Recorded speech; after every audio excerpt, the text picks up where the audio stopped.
Roads are more than just grey strips of asphalt dividing up the landscape. All over the world, roads are communication routes, linking important places. They can be seen as the prerequisite for human coexistence. It was only through the construction of roads that trade and travel became possible. For centuries now, roads have been a rich source of tales and history, but some of them harbour dangers, death, and a lot of human suffering. Worldwide, in the 20th century alone, some 35 million people lost their lives on roads, and a further 1.5 billion were injured. What this man says applies to far too many routes.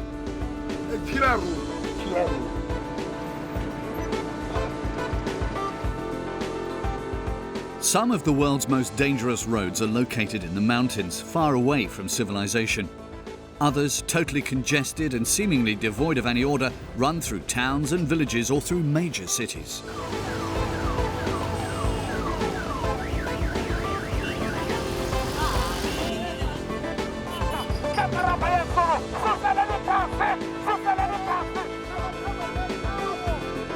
Some roads were built under appalling conditions by slave labourers and prisoners of war. Others are even in the grip of evil spirits, which, so the locals believe, kill travellers. Roads overcome mountains and force travellers to look down into chasms, or they bridge them. Roads are the arteries of humankind, its cities and its economies. Anyone travelling on roads where death stalks is taking a great risk. But usually, there is no alternative.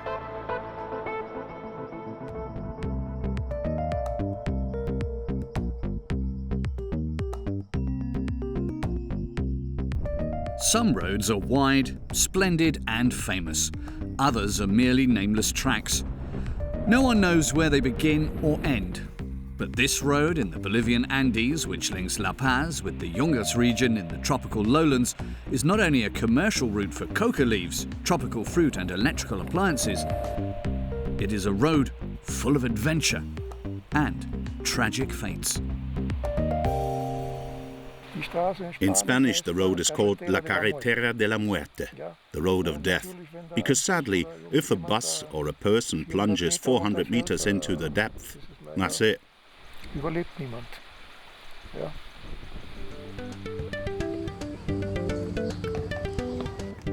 Dieter Hübner knows all about Bolivia's road of death, not as an ordinary traveller, but as a keen racing driver. As a small boy, together with his parents, a German father and a British mother, he came via the Netherlands to live here in the capital, La Paz. That was in 1938.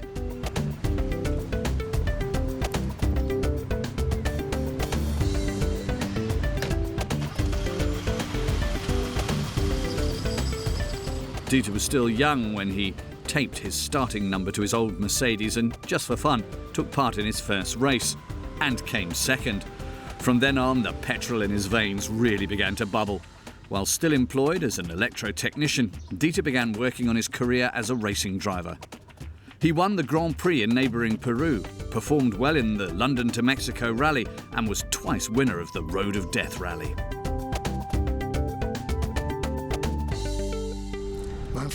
My father drove around here with me when I was young. I often had to take the wheel, and he'd sometimes shout at me if I didn't change gear smoothly.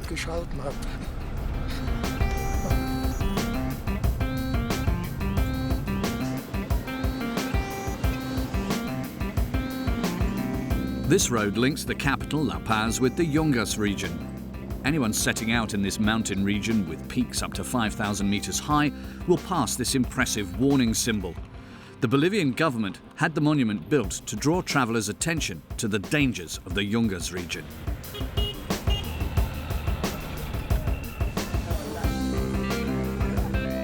The people of the Yungas region supply La Paz with agricultural produce every day.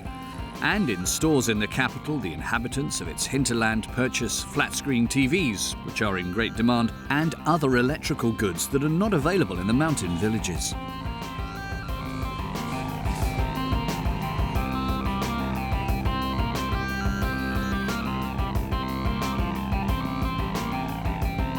Thus, the Road of Death is also a lifeline and a trade route for the inhabitants of the capital, La Paz, and the farmers in the remote mountain villages of the Yungas region.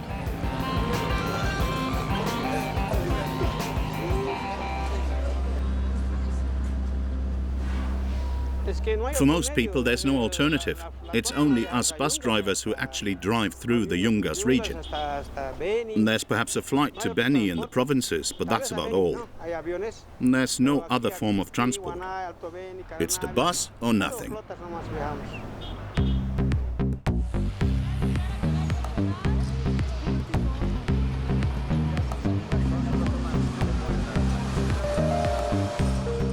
This bus terminal is used by everyone travelling into the mountain villages from La Paz. The ticket sellers call out the destinations because there are no fixed departure times.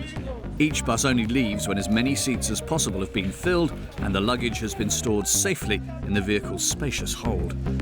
The drivers all know that it is not only they who are taking a great risk on the road, because it's not just goods they're transporting, but also human beings.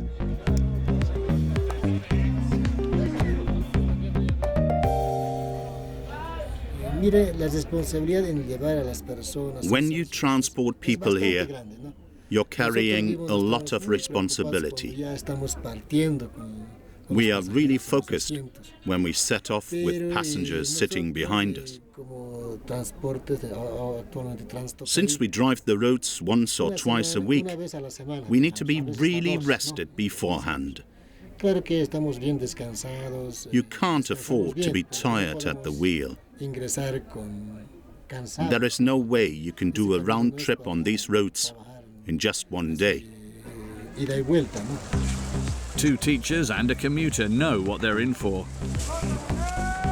We make the round trip from La Paz to the Jaax region every weekend, so I'm slowly getting used to the dangers. I've never been in danger because I ask God to protect me. I know it's called the Road of Death, but nothing has ever happened to me, thank goodness. I try to keep calm.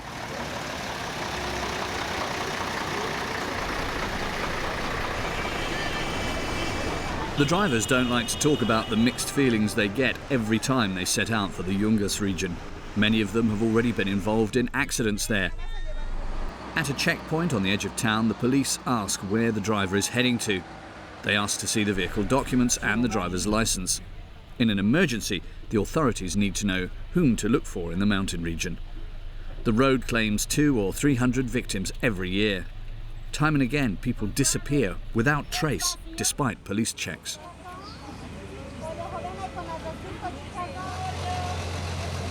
Once the driver has passed through the checkpoint, it usually gets very quiet inside the bus. Some passengers keep an anxious eye on the weather, others are simply tired after work, or they're praying for a safe journey.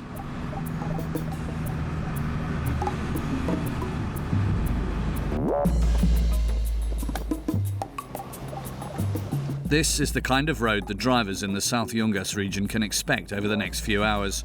A cliff face on one side and a chasm on the other. The narrow grey strip of road winds its way around the mountain, kilometre after kilometre.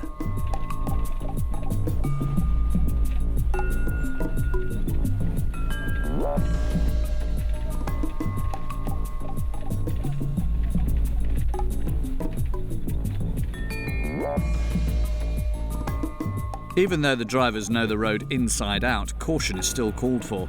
The weather can change suddenly. The men always have to be on the lookout for landslides and rockfalls.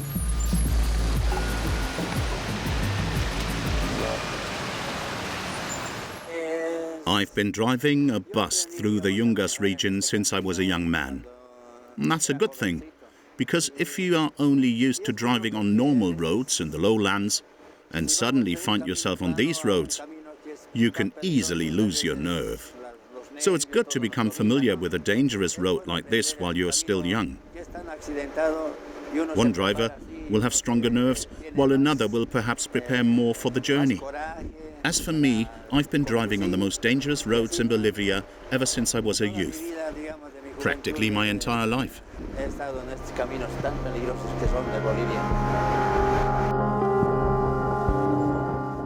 It's only a matter of time before the weight of buses and trucks causes parts of the road to crumble or heavy downpours erode the surface. Nearly everyone talks about dangerous situations, collisions, and fears they've experienced. Every bend harbours a risk. Every trip could be your last. Isaac had one very sobering experience. Now he's always accompanied by his wife, who usually prays during the journey.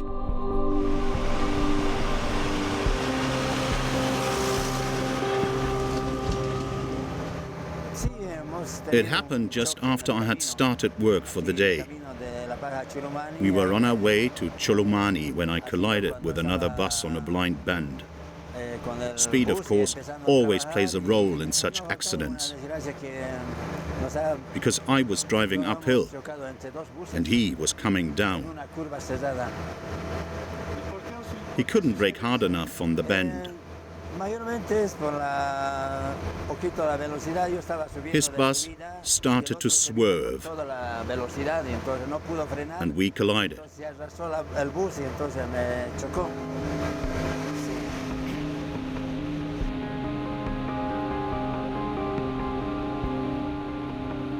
An everyday experience that's part and parcel of a risky job. At the same time, Dieter Hübner is driving on the North Jungers Road nearly 2,000 metres higher up. This paved bypass was only opened in 2006. When Dieter was still racing and rallying in the 70s and 80s, there were only dirt tracks up here. Today, the old North Jungers Road is only used by a few adventurers and, of course, former racing driver Dieter Hübner.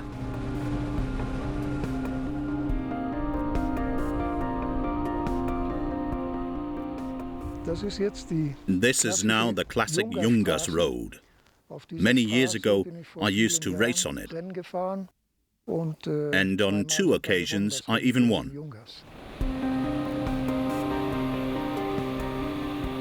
Dieter doesn't compete anymore, but such is his passion for the road and the region that he still likes to motor up here. Being on the road with this former racing driver is like taking a trip through Bolivia's checkered history and the political upheavals of the 1940s.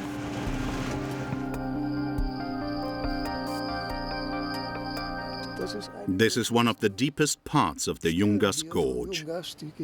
It's a steep drop of around 400 meters.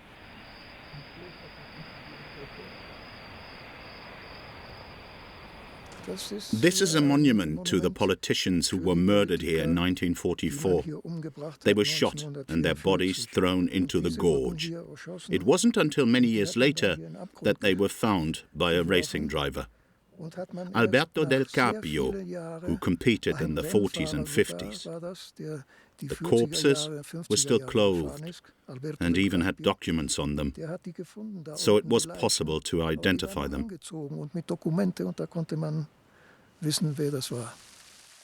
Bolivia's bloody revolutions are now history, but the dangerous roads in the Jungers region still claim many victims today. The somber statistic for just 3 months reads 63 dead, 400 injured and 11 missing. The officer of a famous firefighting unit, the Bomberos, gave us the details of one serious accident. The bus was traveling along with no problem, but at this point the driver lost control. Instead of taking the bend, he drove straight on, came off the road and plunged into the gorge.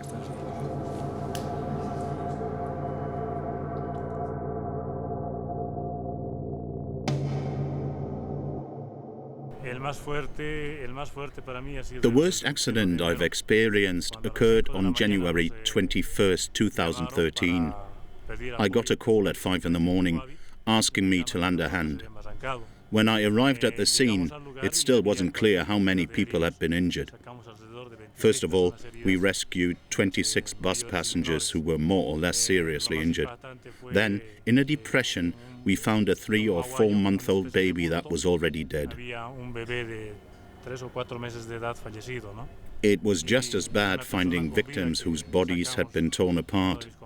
My team and I managed to save one woman who was pinned to a tree by a branch that had gone through her spine. It took a massive effort to lift her out of the gorge, but we got her to hospital in time. Spectacular rescue operations like that have earned the Bomberos heroic status in Bolivia. Like most drivers, Isaac chews coca leaves when he's at the wheel. They guard against fatigue and anxiety. Here in the Jungers region, there are thousands of cocaleros, as the coca farmers are called, and they are all legal. Coca leaves are an indigenous natural product, like bananas, mangoes and coffee. When mixed with saliva in the mouth, the dried leaves release alkaloids, which deaden hunger sensations and help to combat fatigue and mountain sickness, something they've been used for centuries. It was only the prosperous world of the West that began using the leaves to make cocaine, but for the cocaleros, the leaves are a basic element of life and a part of Andean culture. Farmers receive around €4 for a pound of coca leaves, but those who produce cocaine from the harmless leaves earn millions. Señor, disculpe, buenas tardes. ¿Con qué permiso está filmando?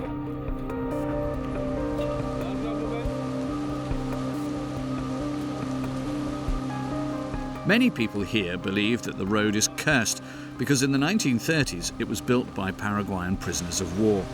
They see that as the reason for the many victims. The heavily laden trucks and buses on their way to La Paz are supposed to drive as close as possible to the cliff face to prevent even more of the road's soft surface sliding down into the valley. If passing is impossible, one vehicle has to reverse, sometimes for more than a kilometre.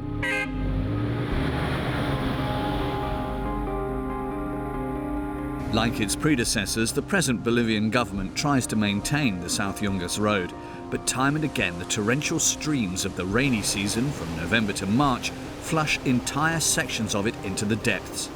For the time being, there won't be another bypass here like the one on the North Yungas Road. The villages of the hinterland are not important enough for such an expensive construction project. Consequently, every year construction teams move out to repair the damage caused by landslides and to pave the road as best they can. So farmers will have to continue selling their fruit, coffee and coca in the capital La Paz after travelling there along the Carretera de la Muerte, the road of death.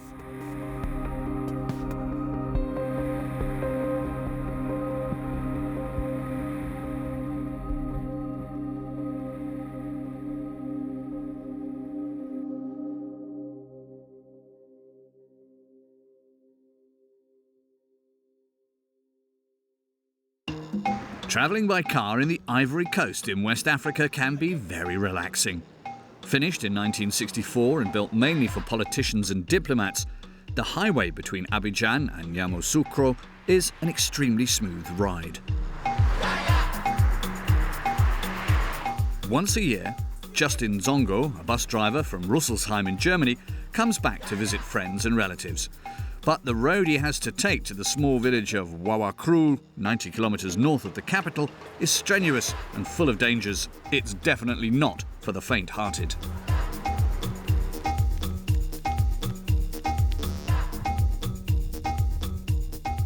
When Justin heads for his home village, he's not on the luxury highway for very long. Outside the capital, roads like this are all too often the reality of driving in the Ivory Coast.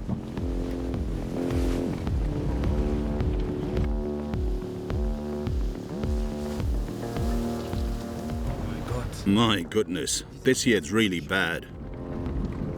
Oh my lord. Jesus.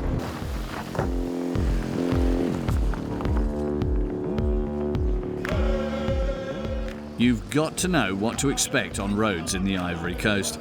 And if you break down, you must be able to help yourself. Where traffic regulations are concerned, this is a totally different world. It's wise to heed orders from the police and the military because in 2010 and 2011, violent unrests resulted in hundreds of deaths. Getting around on roads here calls for courage, skill and, above all, the right vehicle. Justin knows where to look. Here, repair shops and car rental places are not housed somewhere, they're out on the road. Justin knows exactly what kind of car he's looking for.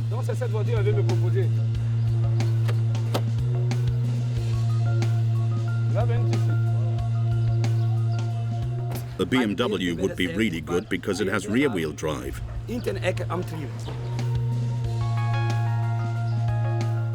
But the silver BMW still needs some work on it, and some of the other vehicles he's offered are simply not an option for Justin. Fixed seats are the very least he needs for his trip. In the end, he decides to rent a comfortable French car. It might not have rear-wheel drive, but it does come with valid documents. Justin is assured that the vehicle is in excellent condition. In the mid-90s, he is told the same model was even driven by the President of France. The trip to the remote village of Wawakru is an adventure, but one Justin embarks on every year to see his family and friends.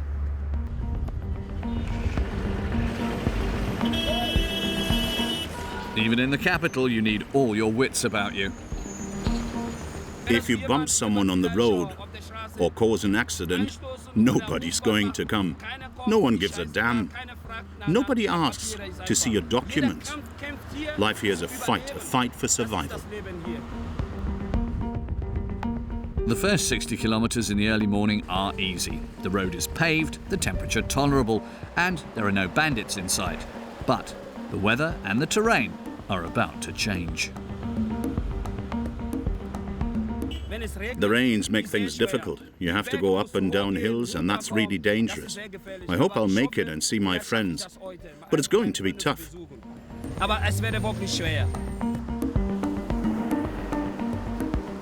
This is the exit on the highway to get to the village of Wauwakro. The road is not signposted, nor is there any indication of the distance. Out in the bush, you have to know your way around, otherwise you'll never find the right place to cross over and leave the highway. For the next few days, this will be the last time Justin feels asphalt under his wheels on his way to and from Wauwakro. Anyone travelling on four wheels here in the bush is either looking for adventure or has to work hard for a living.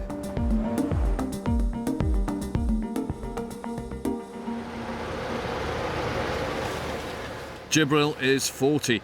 That's also the age of the military truck he's been driving through the bush to plantations ever since 2006. Remote villages and communities pay him to fetch cocoa and other products from the hinterland.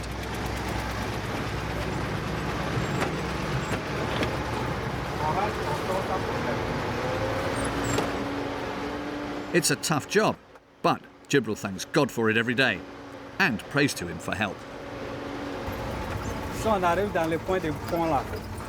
Driving into the bush at all is difficult and dangerous. But the rainy season is a real problem for us. Driving up some hills in the mud, you simply slide back down. If you're not careful, your truck can even flip over. Or trees toppled by the wind could land on your roof. No one here can afford their own car. People get around on foot. The odd motorbike might be able to cope with the conditions, but there's no guarantee. Anyone who is sick or injured has to be carried out of the village on a homemade stretcher. Even turning the stubborn truck on the narrow road fringed by plants is exhausting work. Jibril spent 3 years as a co-driver before he was allowed to drive in the bush on his own.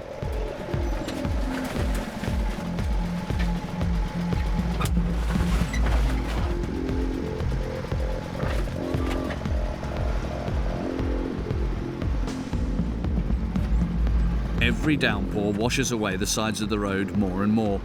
Even when it's dry, apart from the army trucks with their high chassis, no one here drives on four wheels, neither uphill nor downhill. Apart, that is, from Jibril. On every trip he bangs his head several times, sometimes on the roof, sometimes on the window and sometimes on the mirror.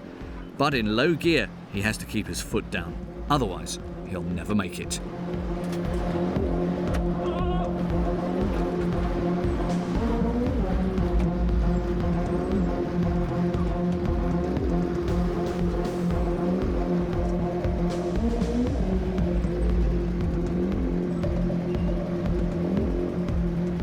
Pouring rain or when the truck is carrying a full load, the route is always arduous and painful. All Jibril can do is pray. After years behind the wheel, he readily admits that his job is a mixture of experience, technique, and divine assistance. This road is an absolute beast, but sometimes, if I haven't driven it for a week, I miss it. But then, when I have to drive it again, I get scared. Afterwards, I'm all in, simply exhausted. In his black limousine, Justin is pressing on. The sun is high and the outside temperature has now risen to 34 degrees. But inside the vehicle, it's at least 50. The blistering heat and the constant rocking are tiring. Anyone who gets careless and loses control can easily roll their car. Even though Justin knows the route well, it's still full of obstacles and surprises. Last time he came along here, this bridge was in better condition.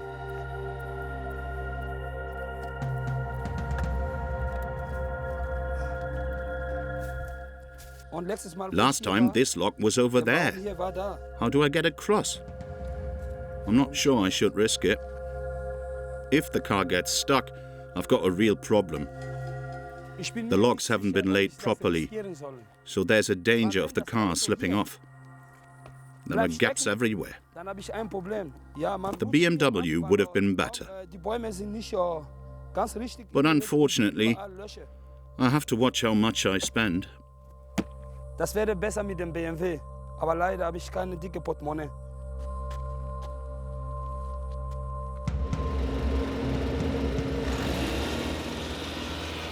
The comfortable French model isn't exactly the right car for this terrain, but the choice of vehicles wasn't great, and besides, as a bus driver, Justin's funds are limited. The front-wheel drive doesn't like the round logs on the bridge. Soon there's smoke and the unmistakable smell of burning wood and rubber.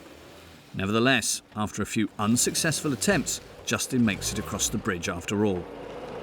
He heads on through the bush and the rubber plantations, always in a northwesterly direction. Anyone who comes this far will find land that has been cleared of forest for agriculture. If it weren't for the road, people say, nothing would ever change here. Without a proper road, produce could never reach the processing firms and consumers, and that is only one of the country's problems.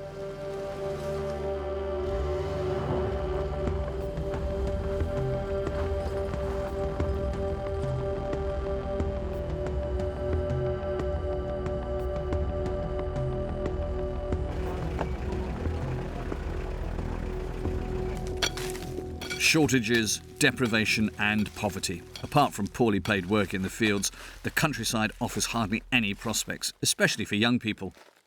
Driven by hunger, these boys are digging in the earth right next to the road. With a bit of luck, they might catch one of the inhabitants of this rabbit warren, because for most families, meat is rarely on the menu. Around 16% of the children here are underweight. Life expectancy is no more than 57 years. But despite all their efforts, these lads will have to go without extra protein once again.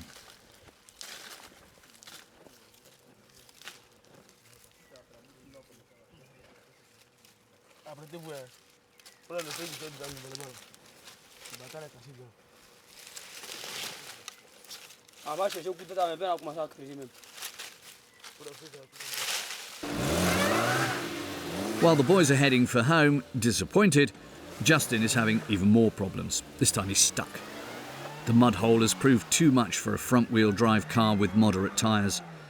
A few workers are trying to get him out. They're not worried about getting dirty. They all lend a hand. Out here, people all help one another. That's the rule of the road.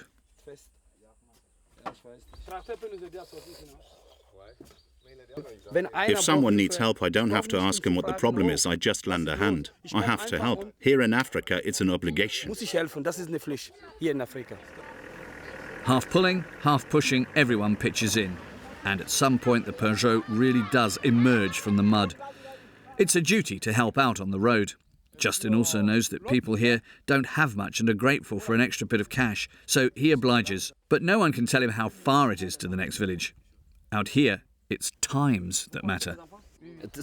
We don't judge distances in terms of kilometers. We use time. A walk, say, from 7 to midday. That's how we describe distance, not in kilometers. The sun is at its zenith and the heat of the car is oppressive. After countless bends, hills and clouds of dust, Justin has finally reached the village of Wauwakru. The entire population has turned out in welcome. Everyone wants to greet the rare guest personally.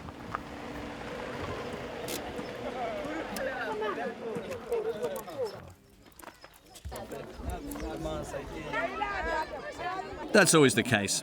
Everyone wants to know how Justin is getting on as a bus driver in Europe, what he does and how he lives. Justin patiently explains every detail to the men of the village. He answers all the questions about his job, about the living conditions, the snow and road traffic in Europe. His friends want him to stay longer, and each time they all find it hard to say goodbye, but Justin knows he has to leave now. You can't drive fast on this road anyway. You have to take it slowly. And bandits are always lying in wait. They demand money. And they're armed. It's really dangerous. So Justin takes only short breaks. Up to now, he has always been lucky. He avoids unpleasant encounters as far as possible. He eats and drinks at the wheel and only gets out in an emergency.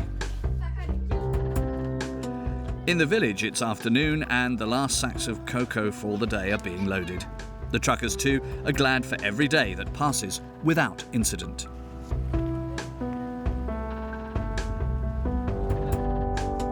Justin is tired, but relieved to be back on the highway again.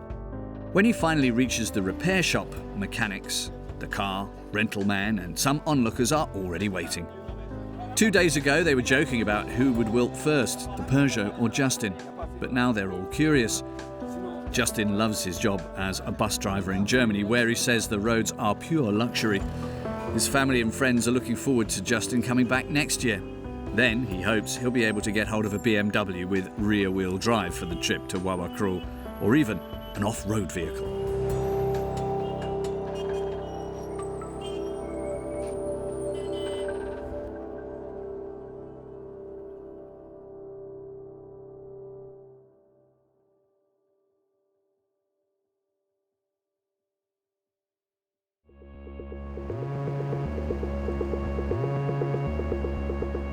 With its dense forests and steep mountains, travelling in the Caucasus has always been dangerous. Where Georgia borders on Chechnya and Dagestan and the mountain people are called the Tusheti, a road has been carved out of the rock. The Tusheti Road, a breathtaking route of wild beauty.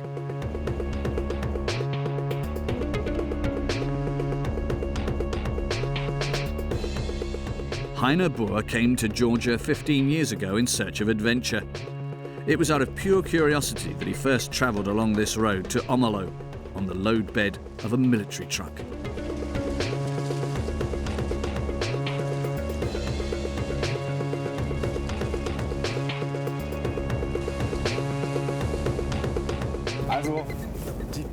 This road always stirs a whole gamut of feelings in you. Ein ganzes Spektrum an Gefühlen, ja. That initial curiosity soon became a passion. Today, Heiner Boer organises adventure and cultural tours in Georgia. He's driven the Tusheti Road so many times, but he remains well aware of its many dangers. You always need to have total concentration and be prepared for the unexpected. That might be a rockfall or a sudden change in the weather. It might start snowing, for instance. You might come across mud holes or a load of scree that has slid down, partly blocking the road. Then you have to decide whether you can just about get through. Should I risk it or should I turn back?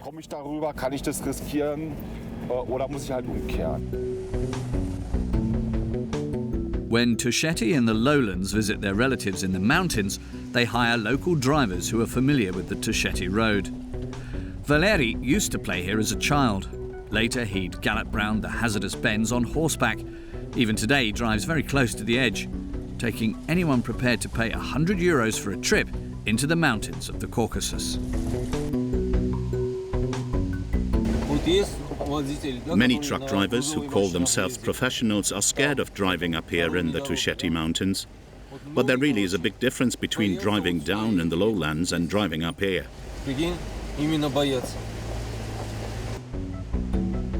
Whenever two vehicles pass up here, the drivers always stop and chat about what the road looks like over the next few kilometres. Because up here, there is no cell phone reception. It wasn't until 1978 that the Soviets blasted a road out of the rock.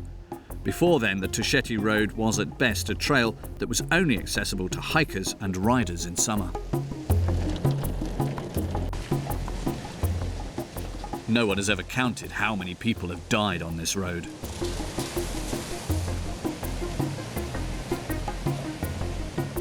It was only recently that plaques were put up to commemorate those killed in accidents. Valeri showed us the place where in 2010 a momentary lapse of concentration cost the life of 3 of his friends.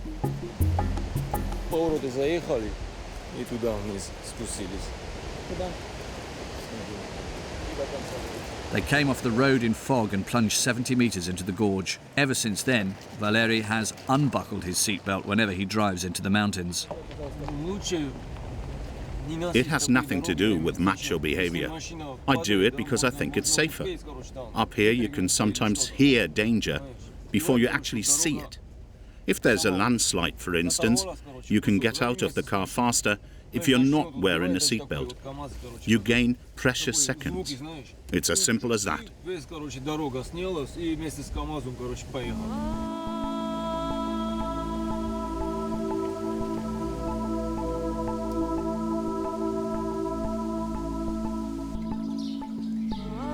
The 4,000 or so Tusheti in the far northeast of Georgia are regarded as a proud, perhaps headstrong people who've always been keen motorists, even under Soviet rule.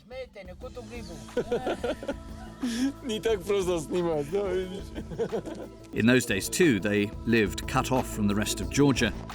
The road was built to make it easier to take cattle, sheep and wool down into the valley, and to control the Tusheti more closely and quickly, and send troops into the mountains in an emergency.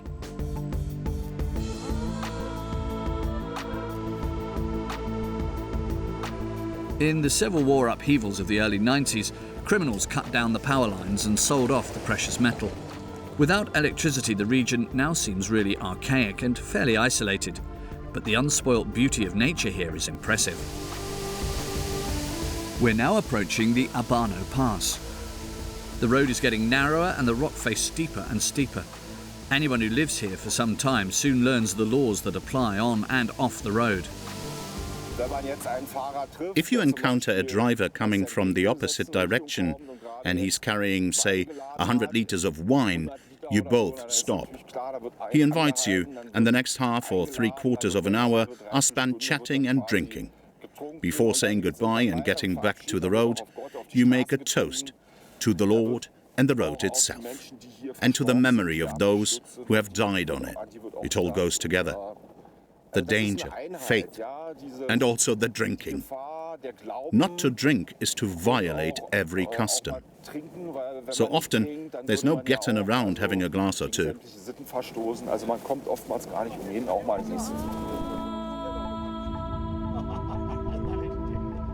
This is the only building far and wide, a house made of natural stone on the edge of the Tusheti Road. It's home to a man known to everyone as Uncle Scott. Together with a deputy and a colleague, he works just below the Abano Pass for the Georgian Department of Roads.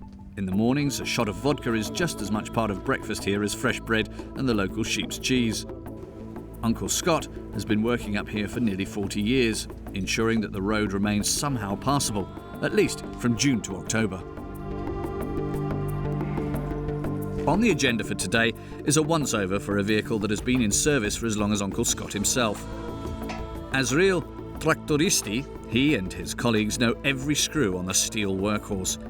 So naturally, they are able to keep the old tractor, as they call it, in perfect shape. Every driver that comes past drops in to say hello to Uncle Scott and tell him about any glacier or rockfall that has descended and is blocking the road. Uncle Scott will then climb aboard his tractor and push whatever is in the way down the slope. Up here, 3,000 meters above sea level, there are no trees anymore, just rocks, ice, and solitude. You always have in mind that you're totally dependent on your vehicle, on everything working perfectly. No ruptured pipes or leads, resulting in you losing brake fluid or your power steering. And you want everything that is mechanical to function flawlessly. Up here, 80 kilometers from the next town, there's no one to help you.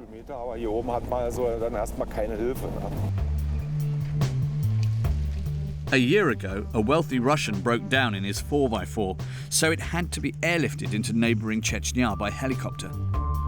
That operation, as locals here will tell you with a smile, cost just as much as the vehicle itself, so you need to look after your car and keep it in good condition. On the other hand, you can't afford to be too sensitive about it on the Tusheti Road.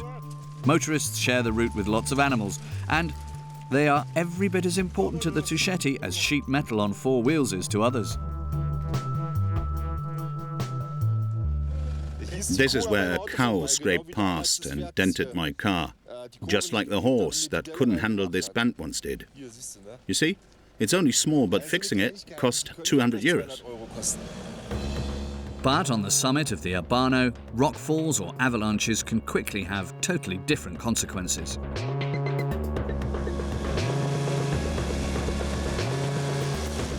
My cell phone shows an altitude of 2,869 meters. The official figure is 2,870 meters.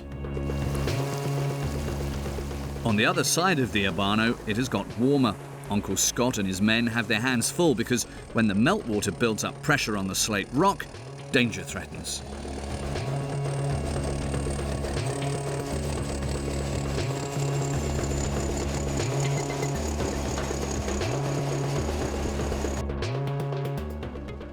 The thaw and erosion have caused a huge slab of rock to shear off. It looks like it might have happened only an hour ago.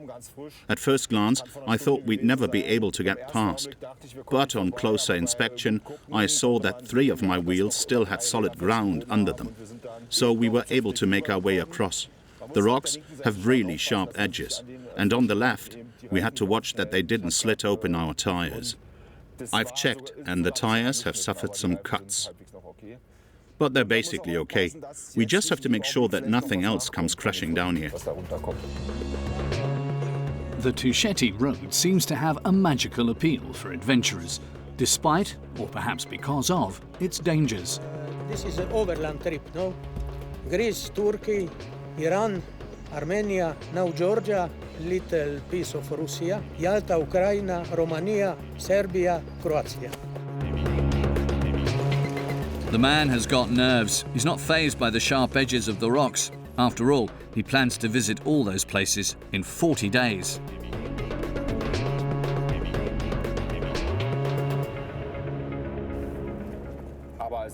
Naturally, there are a whole host of stories associated with the road. One involves a young driver and a landslide. The Tusheti Road follows a kind of serpentine shape, and one day a landslide broke loose. As it cascaded down over various sections of the road, this young driver said afterwards he heard this loud, roaring sound and slammed on the brakes. Then, just 50 meters ahead of him, the landslide plowed across the road. A few meters further on, and he would have been killed. Strokes of fate like that are commonplace here.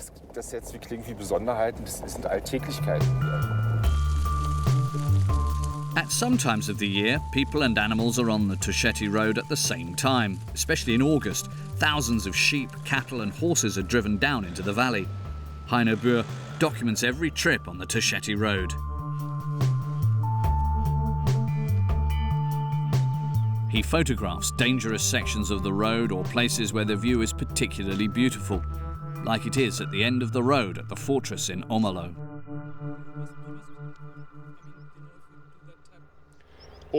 From there, theoretically, you can only continue on foot, and even then only in the summer months, in June, July, August and September. Beyond these white mountains lies Chechnya. These jagged, snowy peaks belong to Dagestan, and Dagestan is part of Russia.